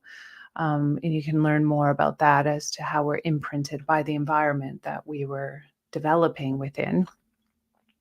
So that in and of itself can have an impact on us, traumatic or not. And then the argument is that the experience of going from floating in this very warm, contained, womb-like environment where we're safe and all of our needs are met and, hopefully, and right, to then this sudden pulse of contractions, which are now kind of moving us from one paradigm to another paradigm, right? Where we're going through this journey of being squeezed through a birth canal, which is going to like make us feel all kinds of things, and no longer in that warm, comforting, soothing environment. The argument is that is innately traumatic. But my argument to that is that, yes, it might be painful. Yes, it might be disruptive. Yes, it might kind of like rattle our system, being like, holy shit, what's happening here? But to understand the definition of trauma, which my understanding of it was that it has to have both an event and we have to take in the psychology of the event. So the event itself doesn't necessarily mean that it's embedded as trauma in our system. And again, when I say system, I'm talking embodied system, heart system, mind system, energetic system. We have multiple systems. And so we know that the first 2 years of a baby's life, especially as a newborn, they're in that delta brainwave state, right? They're in the all one. I'm in one relation to the environment. I am not separate. I'm experiencing everything, right? It's this symbiotic relationship with its environment. And the brainwave patterns of a newborn would show that they're not in the brainwave state that allows us to even differentiate. So they're not embedding, a newborn is not encoding a story about their birth, right? But they are imprinted with the experience of it within their biology. So that experience can hold patterns, right? So, like, I know I was born with forceps. I know I was cut here. I know my mom also was medicated. And every time I do a rebirthing experience, it's like my neck does these like wild, crazy things that are out of my control. But it's like I can still feel it. And it's like it's moving the imprint, right? So, is that trauma? I don't equate that to trauma. So this is where I would differentiate with what some of the perinatal psychology research is saying. That being said, the imprint of the environment and how it's held within our cells can definitely be imprinted as traumatic material that needs to be metabolized, right? We don't want to hold the pattern. So we need to be able to release the pattern. And the only way we can release the pattern is by entering an altered state of consciousness or a non-ordinary state of consciousness. And there's different ways that we can get there, but we can't do it through ordinary reality. Exactly. And that's the hero's journey right there, is that you're going to be blasted out of ordinary reality. And that's why many people will go like no and refuse the journey, which is on the journey, which is part of the pattern of the journey in and of itself anyway. But yeah, that's really good to just reframe if there's even the attachment to the idea of trauma, and that because sometimes we get a comfort, fake comfort from a diagnosis, or oh, I'm traumatized, or oh, I have ADHD, oh, I was birthed to a woman on drugs and that's why I'm like this. And that's a very lightweight version of what you're talking about. And it's like you say, if you see patterns in your life of your own behavior, your own words, your own inner experience that aren't working for you, then I think there are some clues.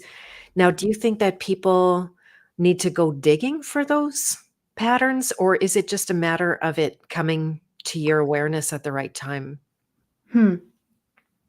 Well, so from the Groff perspective, and he has, mapped out what he calls like the psyche and healing. And so from that paradigm, we go through different, what's the word I would use? Like different sectors, different stages, I guess, of our healing, right? So we've been imprinted on different stages of our development.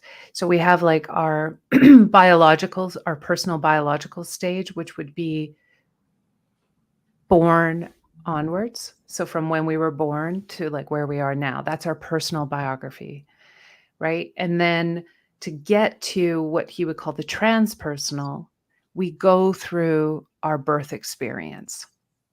And then we get into the transpersonal, which is more of like the energetic consciousness stuff that, past lives can come in or things like that. And then there's kind of the cosmic. So he sees it as needing to go through, it's like we're going backwards through the birth canal to come into the expanded state of consciousness. So, and then we're healing on multiple levels, multiple generations, that kind of thing. So my experience is the deeper I've gone in my own healing journey, when I enter altered states of consciousness or non-ordinary states of consciousness, I do go through my birth experience. It seems to come up periodically. Like, I haven't been somebody that's gone digging for it, but it has come up of its own accord, and I've had different levels and layers of healing through that. And so, yeah, that makes a lot of sense. Yeah, I think to answer your question, sorry, I'll just, I don't think we have to go looking for it, because then that contrives our I healing agree. experience. I agree. And I think that it will unfold if that's the stage that we're at, right? So depending what we're using as the modality, there's an inner healing intelligence. That inner healing intelligence is going to map it out for us. So, I always see it as we have to sometimes clear the debris of our personal biography. It's like you got to get this lifetime out, right? And then once that's kind of cleared, where I see like a clear road, then I see that, oh, we can start to open up, through that birth canal process. And sometimes we need to clear there too. And, Sometimes if somebody is stuck in a repeated pattern and it's like they've done all this personal biography work, they've really cleared it out. It's like they've flipped all their beliefs. They've looked at everything, right? Every stone has been turned over. Then, you might want to explore their personal birth experience. Right. Right. Yeah. Exactly. It's a level deeper. Mm-hmm. That's often the case with people in my world. They're not coming to me new to introspection, new to healing work. They might Right. have like many modalities that they've become familiar with, and then they're ready to go deeper Right. and Right. can go extremely deep. Yeah. What effect do you think that a C-section has on a baby?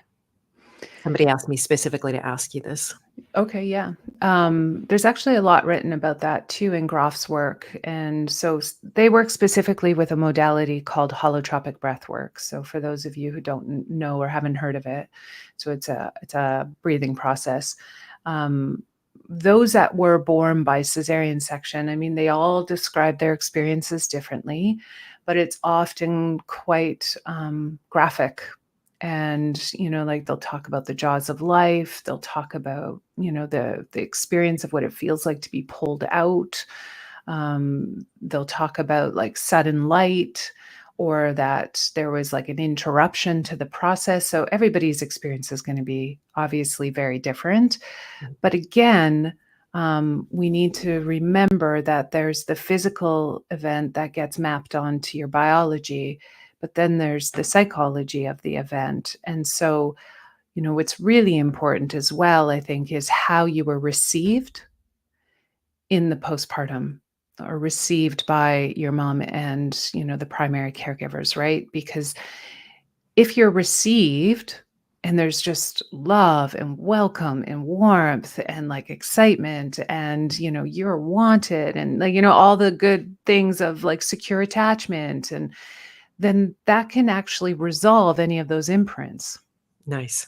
Because they're so plastic, That's right. right? That's right. Compared to an adult that's all like you got so many rigidities at that stage, then Yeah, yeah, because that's then it creates beautiful. resilience. It creates a stronger window of tolerance. So it's Mm. there's so many factors. And a lot, in my early days, it was about avoid trauma, avoid trauma, avoid trauma. Let's get rid of trauma. It was like, and I realized that no, we can't. That's the wrong path. It's inevitable. Stressors are inevitable. Traumatizing events are inevitable.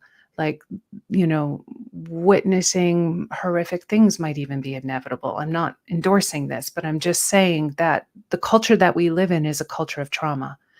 And this is what I've come to understand and accept, as I've gone deep into what is trauma, to understand it so I can best support my clients. It's like we're existing in a culture of trauma. This is perpetuated by trauma. It's perpetuated by creating survival stress. It's perpetuated by fear.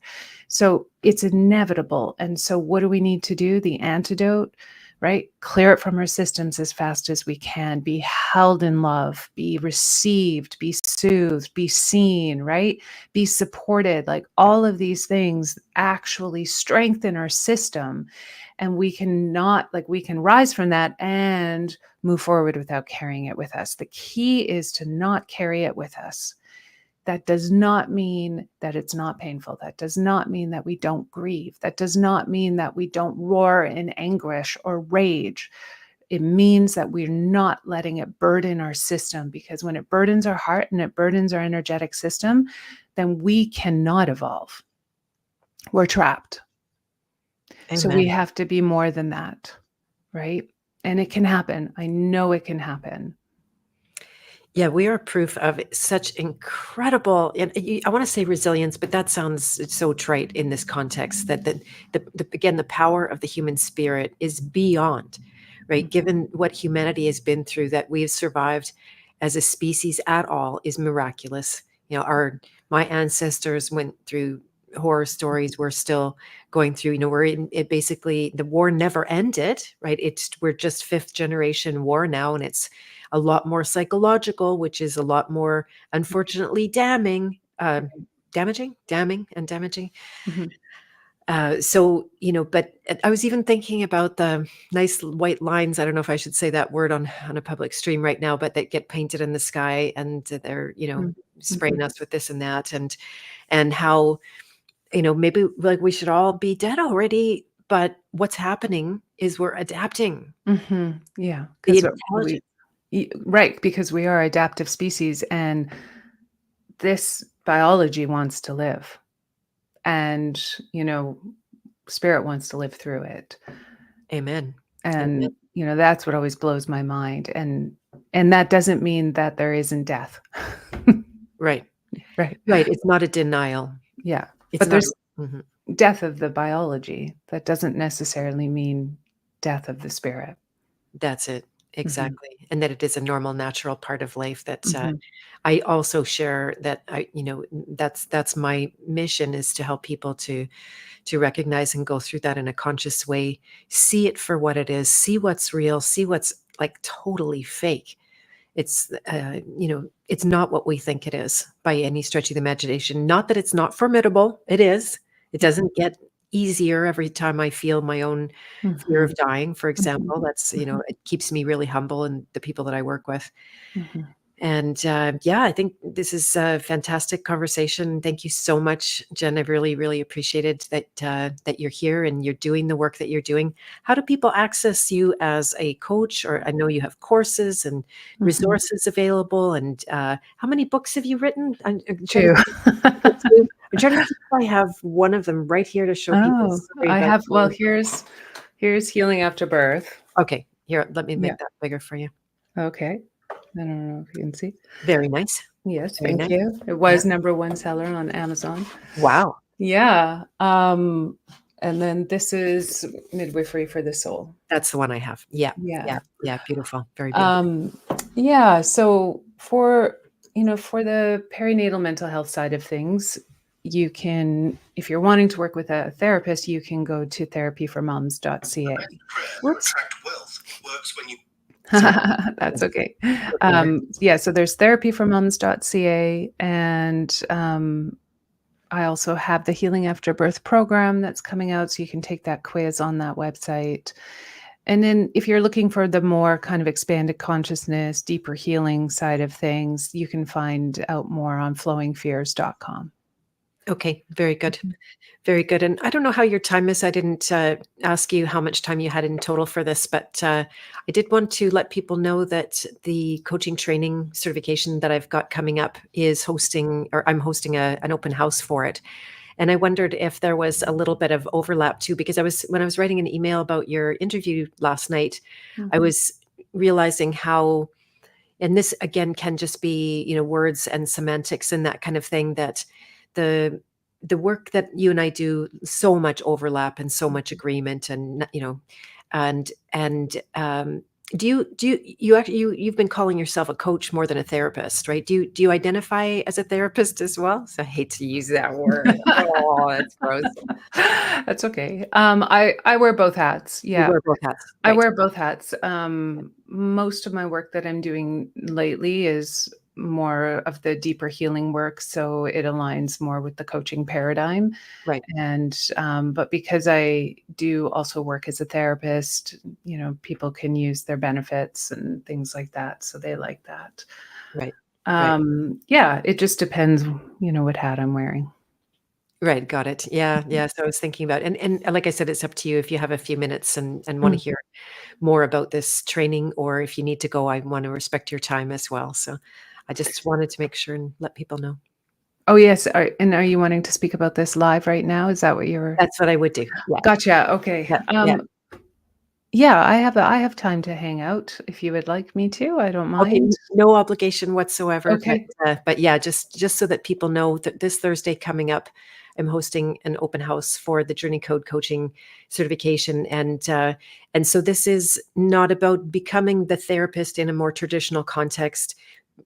Mostly because I see that as a regulated industry. And when you use the word therapist, or even use the word trauma, because I was thinking about this, that, if someone came and asked, "Are you a trauma specialist?" I would say no, just so I don't get caught up in the political nature of that word, Mhm. how it's been owned by the therapy community, and people run after you and like, you can't do that. Where's your little piece of paper and stuff like that.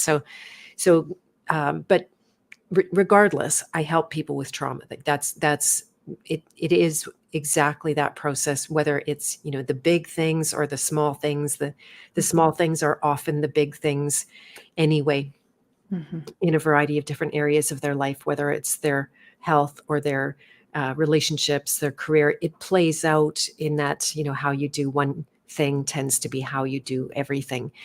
And so this training is about learning to recognize your patterns, things that are either really for life and are expressing as gifts, and things that are draining the life out of you and expressing as challenges, obstacles, things you would want to change in your life that you're not happy with, or could be better. And especially with regard to purpose and mission.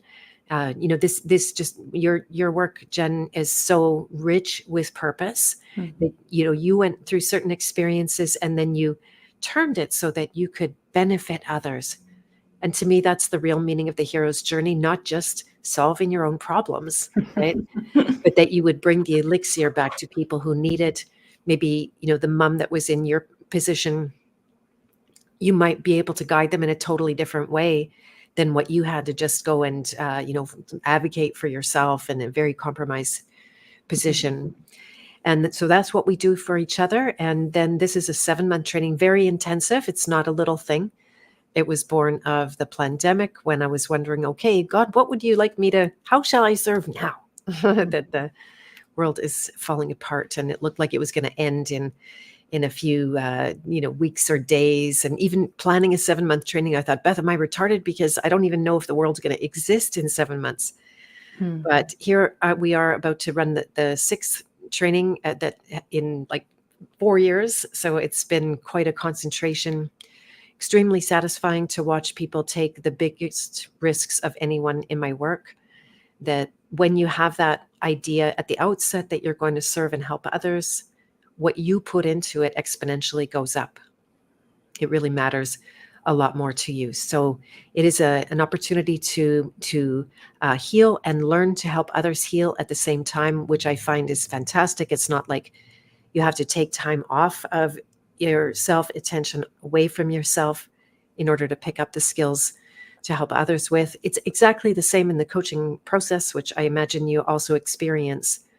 That, and this was the thing for me when I was dying of cancer and I was recovering from cancer. And I knew that I was going to be back in a work life of some kind. That, we're on slave planet here. You have to, pay the bills.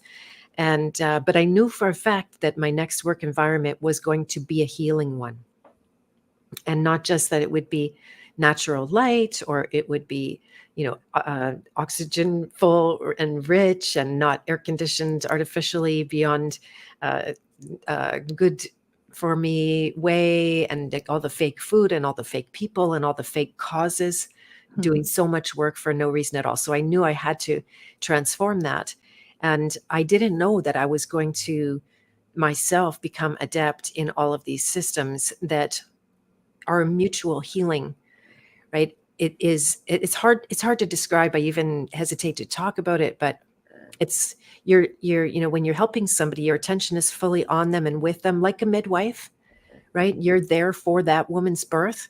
You're not there for your own comfort or your own anything. But if you fully engage in that field, like you were saying, that never disappears for the baby, that it's one field, then it is an extremely healing role in your own life as a coach. It holds you accountable. It keeps you walking your talk. It's not a subject you can just go and like, oh, here's the ABCs and you go do it. If you're not doing it, it is not, it doesn't work nearly to the same degree. So on Thursday, I am hosting the open house, and we're going to get together at noon on Zoom. You can sign up with your email and come and hear all about it, why it makes a good profession to replace something that might be in the public right now, where you don't have control over your environment and maybe you are regulated in a way. We've had people from all walks of life do the training. They have been physicians. There was one psychiatrist last year. They have been more alternative healers. There have been astrologers who came at archetypes from a different place, but still recognize that. We're using the archetypes of the hero's journey to find and map out this journey, and then very simple tools, which are simple to use, but highly nuanced to deliver, because you're walking somebody through their own unconscious. And that's something that is, you can easily injure, unfortunately, and traumatize people in the process, right? So if anybody would like to join, I just shared that link in the chat here. You can click right on it. And you can also just visit my website, bethmartins.com, to see all of those details in the menu there. And the training doesn't start until September 11th. So there's a lot of time to look into this, but the early bird ends August 11th already. So that's coming right up. And if it's something that you wanted to, anybody that's listening now or to the recording wanted to follow up on, then it's going to be $1,000 cheaper before or on August 11th. So I just want to make sure everybody knows that it's not a surprise or a secret. So I think that's pretty much all. And Jen, do you have any closing words for us? Any message? No pressure of any kind? Any thoughts or reflections? No, I just enjoyed having a conversation about things that I'm passionate about, and your program sounds amazing, and I'm super happy to see you thriving. And yeah, it's great to be here. Thank you. Yeah, I appreciate this very much. I knew it was going to be a rich conversation, and I bet will be of benefit to people. I hope so. Yeah. I know I didn't really answer your questions directly, so we'll see how that goes. But no, it's perfect. Yeah, no, it's perfect. I just like to ask the question that's going to bring forth some of your wisdom and lived experience, and that definitely was the case. So once again, do visit Jen Summerfeldt at any of her websites. This is one, flowingfears.com, and there is a link tree, Ask Therapy, that's more specific for mums, correct? Yeah, correct. Going through that. And then this is actually the podcast that we're on right now. So perfect. We already know that. Thank you. There you go. Awesome. All right. Thank you so much for taking the time, Jen. I really appreciate it. Thank you, Beth. Okay, you're welcome. Lots of love, everyone. Have a great day. Bye.